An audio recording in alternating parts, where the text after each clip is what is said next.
देखिए हमारे जिग और फिक्सचर के क्या क्या उद्देश्य हैं। अगर हम इसकी बात करें तो हमारा ऑब्जेक्टिव क्या है। सबसे पहला जो हमारा ऑब्जेक्टिव होता है किसी जिग या फिक्सचर को यूज करने का, कि जो हमारा पार्ट है वो आसानी से जो है इसको हम लगा सकें। यानी मशीन पर वर्कपीस को चिन्हित करना, मार्क करना, उसका मेजरमेंट करना और उसको स्थापित करना। ठीक है। दूसरा क्या हमारा उद्देश्य है, मानव श्रम को कम करना।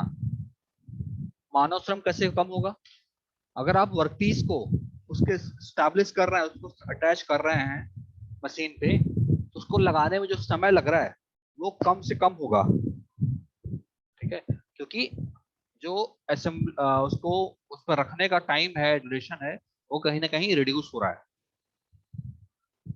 तो मानव श्रम को ये क्या करता है, कम करता है या कभी कभी पूरी तरीके से खत्म भी कर देता है।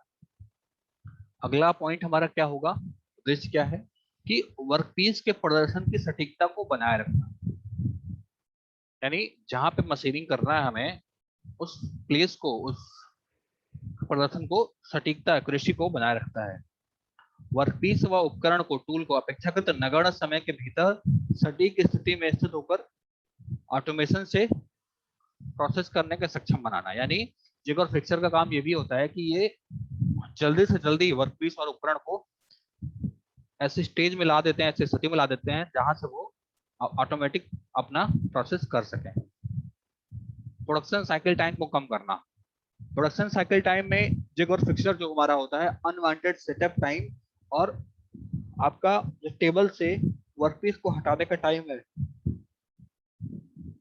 उसको कम कर देते हैं। अगला है जो असेंबली वर्क को और आसान बनाना। कम दोषपूर्ण उत्पादों के कारण उत्पादन की अस्वीकृति यानी रिजेक्शन को कम करना। रिजेक्शन कैसे कम होगा, रिजेक्शन कम करने के लिए, अस्वीकृति कम करने के लिए हमारा जो उत्पाद हो रहा है, टूल जो आ रहा है, वो क्या हो रहा है कि जब अच्छे से उसको वर्कपीस सेट मिलेगा एक पॉइंट पे, तो उससे जो प्रोडक्शन होगा, उत्पादन जो होगा पार्ट का, वो एक्यूरेट होगा। और जब उत्पादन एक्यूरेसी के साथ होगा तो हम उसको जो है, जो असेंबली करेंगे उसमें रिजेक्शन वाले पार्ट कम से कम मिलेंगे। और जब रिजेक्शन वाले पार्ट कम से कम मिलेंगे तो क्या होगा कि आपका कहीं ना कहीं ओवरऑल प्रॉफिटेबिलिटी जो है, प्रॉफिट जो है इंडस्ट्री की, वो बढ़ती जाएगी। तो इंडस्ट्री की प्रॉफिट बढ़ेगी तो ज्यादा ग्रो करेगा। उत्पादन क्षमता में इससे क्या होगी हमारी, तो हमारा एक पॉइंट ये भी निकल के आ जाएगा कि हमारा ऑब्जेक्टिव क्या है, कि उत्पादन क्षमता में वृद्धि करना। अब जब उत्पादन क्षमता में वृद्धि हो जाएगी तो एक साथ एक ही वर्कपीस पर एक से अधिक उपकरण द्वारा कार्य संभव बनाना। वर्कपीस की क्लैंपिंग अधिक कठोरता से करना संभव बनाना। Cutting speed, feed rate, cutting depth of cut जैसी जो मशीनिंग कंडीशंस को, मशीनिंग पैरामीटर्स को क्या है, वो आसानी से, मशीनिंग पैरामीटर को आसानी से उच्च दर पर करने के लिए वर्कपीस को सेट करना। वर्कपीस को बांधने, स्थापित करने वाले में लगने वाले समय को कम करना। सेमी स्किल्ड ऑपरेटर को कार्य हेतु उपयोग करके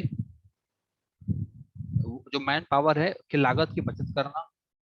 उत्पादों की गुणवत्ता की जांच करने की आवश्यकता और लागत को कम करना। वर्कपीस की गुणवत्ता सुनिश्चित करना। ये सारे हमारे पॉइंट्स हैं जो कि हमारे ऑब्जेक्टिव्स थे।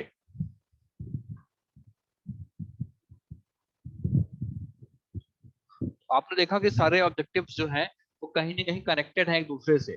पहला ऑब्जेक्टिव फुलफिल हो रहा है तो दूसरा ऑब्जेक्टिव पे हम जा पा रहे हैं। ऐसे ही सारे एक दूसरे से जुड़े हुए हैं।